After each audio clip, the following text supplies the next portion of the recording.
अलंकार शास्त्र के इतिहास में भामह का अलंकार शास्त्र के इतिहास में आचार्य भामह का अवदान अनेक कारणों से अतीव महत्वपूर्ण और अविस्मरणीय है। आचार्य भामह रचित अलंकार ग्रंथ में काव्यालंकार अलंकार शास्त्रीय ग्रंथों में सबसे प्राचीन है। यद्यपि भरत मुनि प्रणीत भट्ट शास्त्र इस ग्रंथ से बहुत प्राचीन है, फिर भी वह मुख्यतया नाट्य से संबद्ध है।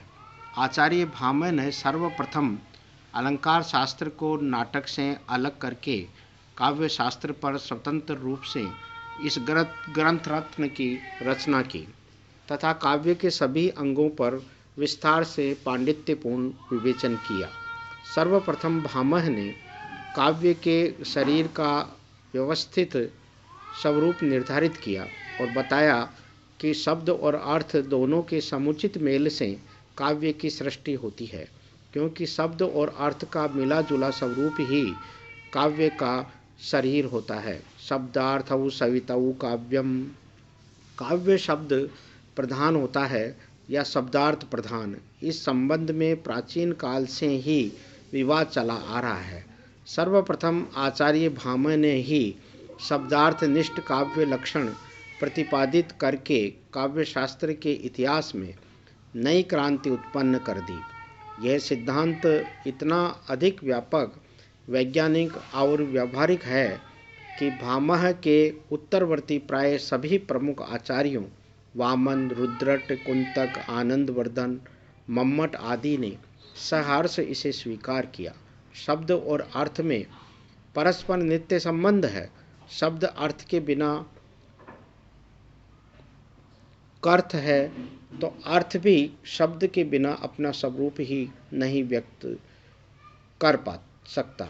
अतः भामह ने काव्य में शब्द और अर्थ को समान महत्व दिया है। भला ऐसा क्यों न हो, क्योंकि काव्य का प्राण तत्व है रस, और उसकी व्यंजकता भी तो शब्द और अर्थ दोनों में समानतया विद्यमान रहती है। यही कारण है कि न केवल अलंकारवादियों ने, प्रत्युत सभी रसवादी आचार्यों ने भी अधिकांशतः काव्य में शब्द और अर्थ को समान महत्व दिया है। आचार्य भामह अलंकार ही काव्य की आत्मा है, इस सिद्धांत के प्रवर्तक माने जाते हैं। न कांतमपि निर्भूषम विभाति वनिताननम। भरत मुनि ने नाट्य शास्त्र में केवल 4 अलंकार ही गिनाए थे, किंतु तत्पश्चातवर्ती भामह ने अलंकारों का विशद विवेचन करके अनेक अलंकारों की उद्भावना की है।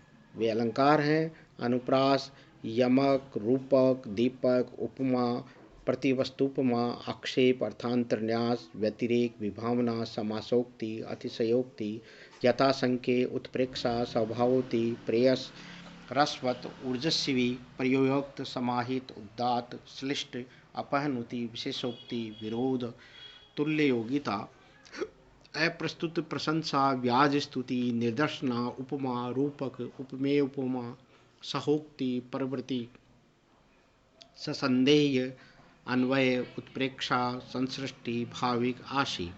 भामह ने काव्य के प्रमुख अंगों, दोष, गुण, अलंकार आदि का पांडित्यपूर्ण विस्तृत विवेचन किया है। यद्यपि भरत मुनि ने भी नाट्य शास्त्र में 10 दोषों को गिनाया है, किंतु काव्य दोषों की विस्तृत और वैज्ञानिक व्याख्या सर्वप्रथम आचार्य भामह ने ही की है। भामह ने काव्यगत दोषों का विवेचन करने के साथ साथ काव्य की शोभा बढ़ाने वाले अलंकारों से संबद्ध दोषों पर भी प्रकाश डाला है। भामह ने काव्यालंकार में 3 स्थलों पर काव्य दोषों का विवेचन किया है। सर्वप्रथम काव्यालंकार के प्रथम परिच्छेद में रीति का निरूपण करते हुए समय बिना किसी क्रम के ही भामाचार्य ने नेयार्थ, क्लिष्ट, अन्यार्थ अवाचक, अयुक्तिमत और गूढ़ शब्दाभिधान नामक 6 सामान्य दोषों का वर्णन किया है।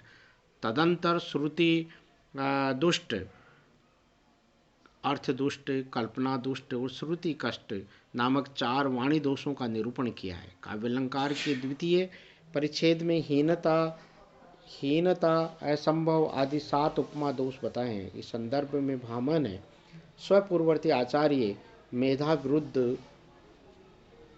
विरुद्ध की अधर्मणता स्वीकार की है। आचार्य भामह ने काव्यालंकार